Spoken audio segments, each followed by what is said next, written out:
aproveitar um pouco, que ela dormiu até agora.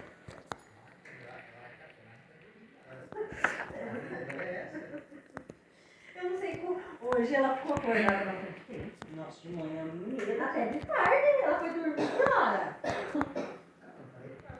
Ela dormiu um pouco, ela foi estar no cabelo, porque daí nós tava lá, tava dormindo. E ela dormiu um pouquinho, mas também depois no quarto também.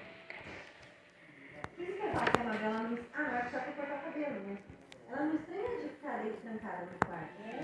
O primeiro dia que eu comprei as pessoas, ela estranhou, mas tava... Cheguei no lugar, já fui trancada aqui dentro. Agora ela tem essas unhas aí. Ela tá cheia de fiozinho puxado que você puxou. Deixa eu pegar